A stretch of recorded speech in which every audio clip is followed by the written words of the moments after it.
आज शिक्षा की प्रणाली और पाठ्यक्रम की जटिलता ने कई चैप्टरों को इतना कठिन बना दिया है कि वो चैप्टर जब हम पढ़ते हैं तो हमारी समझ से परे होते हैं। ऐसे ही आज एक चैप्टर को सरल भाषा में विस्तार से आप सबके सामने पेश करूंगा। नमस्कार दोस्तों, राम राम। मेरा नाम है गौरव पंडित। आप देख रहे हैं study with team Dev Patel. बात करेंगे भारत के इतिहास की। कई बार जब हम देखते हैं, जब पढ़ते हुए हम इन चीज़ों को समझने का प्रयास करते हैं, प्राक ऐतिहासिक काल क्या था, पुरा पाषाण काल क्या था, पाषाण काल क्या था, नव पाषाण काल क्या था, सिंधु घाटी सभ्यता क्या थी, वैदिक सभ्यता क्या थी, आधुनिक काल क्या है, प्राचीन काल क्या है, मध्यकाल क्या है, तो हमारा माइंड घूमने लग जाता है। हमें लगने लग जाता है कि ये चैप्टर बहुत ज़्यादा कठिन है। इसी चैप्टर को आज इजी वे में समझने का प्रयास करेंगे। इस चैप्टर को समझने से पहले थोड़ी सी चर्चा मैं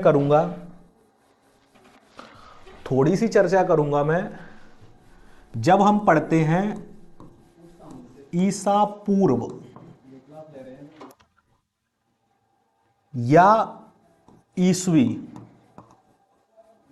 जब हम पढ़ते हैं विक्रम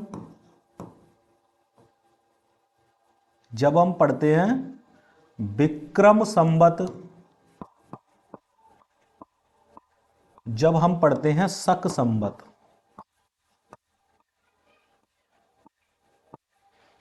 तब भी हमारा दिमाग घूमता है और हमारी समझ में नहीं आता है कि कब हमें ईसा पूर्व लिखना है, कब हमें ईसवी लिखना है, कब हमें विक्रम संवत लिखना है, कब हम शक संवत लिखना है।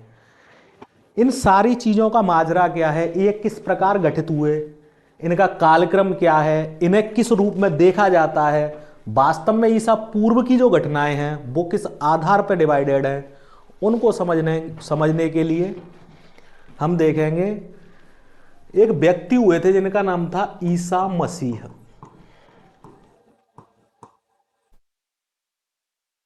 ईसा मसीह नाम के एक व्यक्ति हुए थे जो ईसाइयों में, जिन्हें भगवान के रूप में, ईश्वर के रूप में पूजा जाता है, उनका नाम था ईसा मसीह। जब हम बात ईसा पूर्व की या ईसवी की करते हैं तो ये आधार ईसा मसीह का जन्म होता है। ये ईसा मसीह का जन्म होता है। यानी कि हम इस बात को इस तरीके से भी समझ सकते हैं कि जिस दिन ईसा मसीह का जन्म हुआ उस दिन से ही सन या शताब्दी, जो भी सन है, उसकी शुरुआत हुई है। उस दिन पहला दिन था।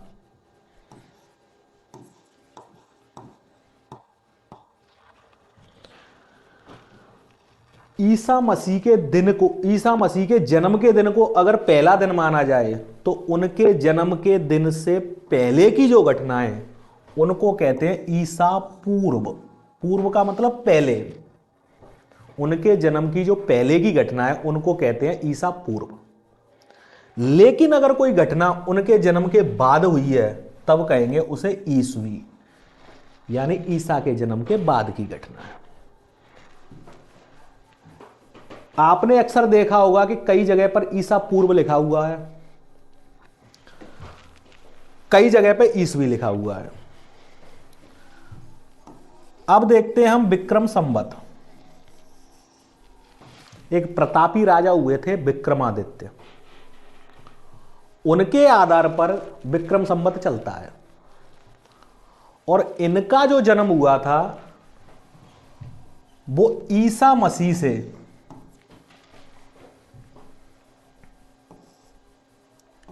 57 वर्ष पहले की बात है।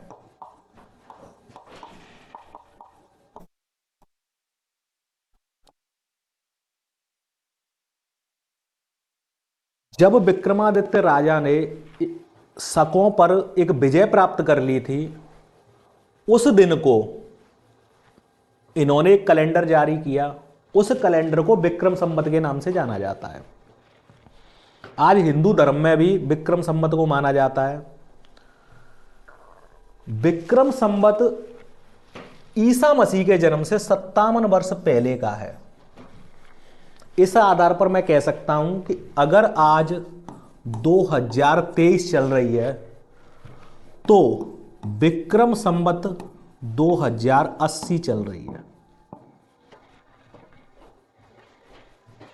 दोबारा से समझेंगे, विक्रम संवत 57 वर्ष पहले की बात है।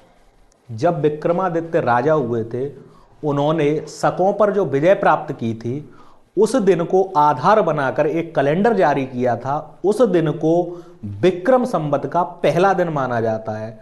अगर उस दिन को पहला दिन माना जाता है तो यह बात 57 वर्ष पहले की, यानी कि ईसा मसीह का जब तक जन्म हुआ था तब तक ये 57 वर्ष तक ये कैलेंडर चल चुका था।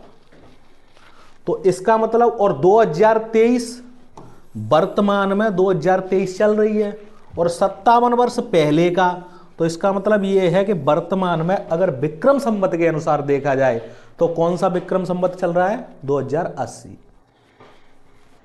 क्लियर? इसके बाद हम समझेंगे शक संवत। जब बात शक संवत की जाती है तब हमें पता चलता है कि शक संवत ईसा मसीह के जन्म के 78 साल बाद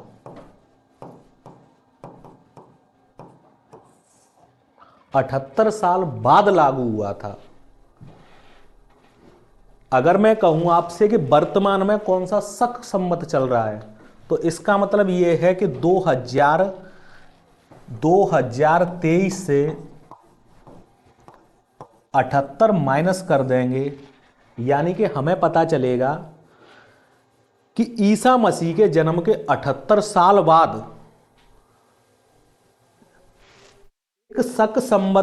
एक शक संवत का कैलेंडर जारी हुआ था, जिसका उस दिन पहला दिन था। तो इसमें से हम 78 घटा देंगे और ज्ञात होगा कि वर्तमान में शक संवत के रूप में 1945 चल रहा है। यह कॉन्सेप्ट दोबारा से मैं समझाना चाहूंगा। ईसा मसीह का जो जन्म था, उस दिन को अगर पहला दिन माना जाए तो उसे हम ईसवी कहते हैं। अगर उससे पहले की घटना है तब हम उसे ईसा पूर्व कहते हैं। लेकिन विक्रमादित्य जो राजा हुए थे, उन्होंने जब शकों पर विजय पाई, उसके उपलक्ष्य में जो पहला दिन मनाया गया था, उसके आधार पर 57 वर्ष पहले की बात है ये ईसा मसीह के जन्म से। तब हमें ज्ञात होता है कि विक्रम संवत 2080 चल रहा है। लेकिन जब बात करते हैं शक संवत की, तब हमें पता चलता है कि शक संवत में 78 साल बाद, जब ईसा मसीह के जन्म के 78 साल बाद की बात है, तो इसका घटनाक्रम 1945 निकल के आता है। ठीक है, अब समझते हैं हम भारत के इतिहास को। यह समझाने का मेरा प्रयास यही था कि इसमें कई जगह पर ईसा पूर्व, ईसवी ऐसे लिखा हुआ है, क्योंकि ज्यादातर हमने ये देखा था, ज्यादातर हम आज की डेट में ये देखते हैं कि हम ईसवी या सन के आधार पर ही सारी चीजों का डिफाइन करते हैं। तो उस आधार पर भारत के इतिहास को 3 कालों में बांटा गया है: प्राग ऐतिहासिक काल, आद्य ऐतिहासिक काल और ऐतिहासिक काल। प्राग ऐतिहासिक काल में पुरापाषाण काल, प्राग ऐतिहासिक काल को फिर से पुरापाषाण काल, मध्यपाषाण काल और नवपाषाण काल, 3 कालों में विभाजित किया गया है। इसका जो कालक्रम है वो भी लिखा हुआ है कि आज से 8 इसमें लिखा हुआ है 8000 ईसा पूर्व। 2000 लगभग 2000 तो ईसा के बाद की ये ईसवी हो गई, सन हो गई।